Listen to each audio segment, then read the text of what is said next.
Hey everybody, Sean from Movie Assault here, and it's time once again for another movie review. This time out, it is a movie that you guys helped me pick from the Western genre, and that is Big Jake from 1971, starring John Wayne. This is a movie that was directed by George Sherman. It was his last feature film. He directed most of it. John Wayne did help out when Sherman was sick. It was also written by Harry Julian Fink and R.M. Fink, who are also known for writing Dirty Harry, the movie, and creating the character of Dirty Harry.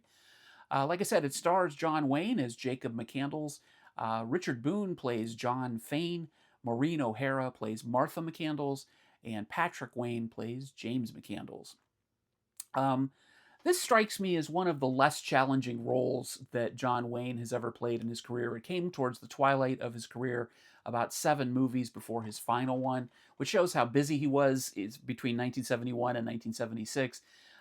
He was still cranking out movies, but this one is probably one of the more simplistic. The plot is extremely simplistic. Estranged rancher Jacob McCandles, who's played by Wayne, is called back to his ranch to rescue his grandson, who has been kidnapped by a group of baddies led by John Fane, who is played by Richard Boone. Maureen O'Hara plays John Wayne's ex, I guess, wife or current wife, estranged wife, however you want to put that. And she calls him out because he's probably more ruthless than the local sheriff will be and will be able to get the grandson back in no time. So McCandles assembles a group of searchers who consist of his sons, James, played by Patrick Wayne, and Michael, who's played by Chris Mitchum, who is also the son of Robert Mitchum.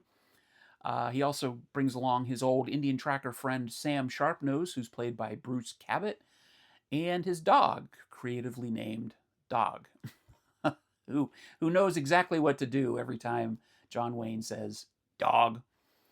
Um, like I said, the kidnappers are led by John Fane, played by Richard Boone.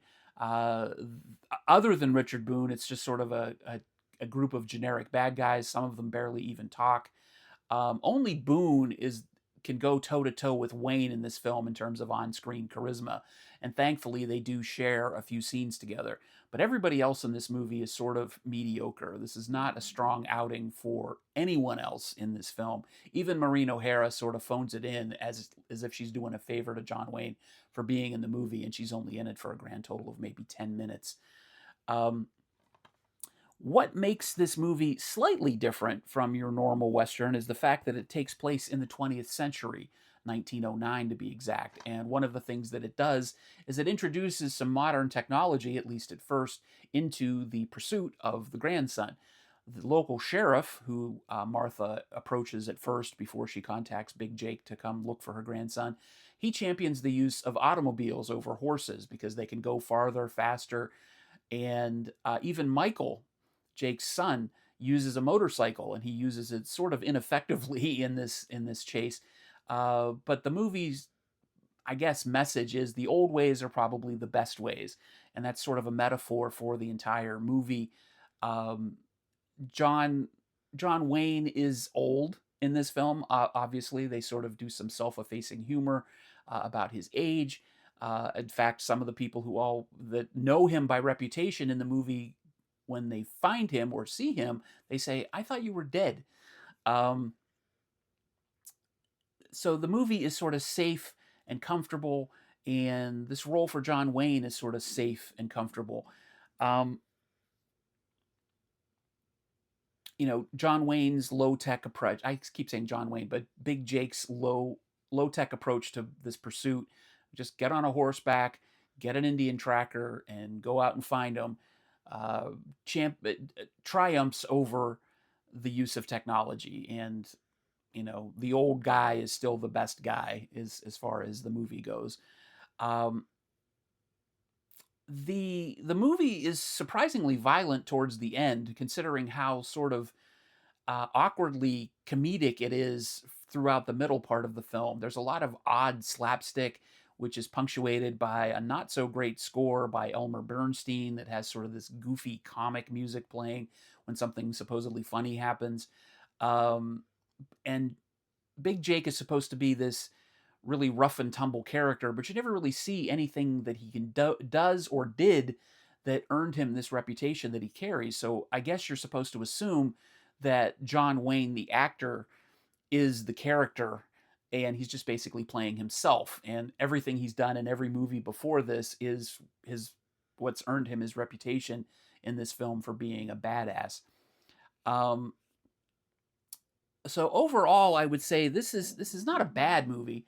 It's just sort of simplistic. It's sort of predictable, and Wayne is playing it safe for the most part. The script is playing it safe, uh, and it's just one of those comfort movies that if you're a John Wayne fan, you can sit down, you know what's going to happen. Um, you can just watch it mindlessly, and I guess that's sort of the appeal to a lot of westerns. They're safe, they're comfortable, they're predictable. Not all westerns, but this one is. So if you're new to John Wayne, don't start here. If you're new to the western genre, don't start here. There are much better things out there from the western genre and John Wayne to start with. So I would say Big Jake, not a bad film, not a great film. I'm going to give it a 6 out of 10. And that is my review of Big Jake from 1971. As always, if you've made it this far into the video, I appreciate your attention span. And if you haven't and you would like to, please subscribe, hit that notification bell to be notified when I make a new video, and give this one a thumbs up if you liked it. And I would really appreciate it. It would help the channel out. So thanks again for watching, and as always, take it easy.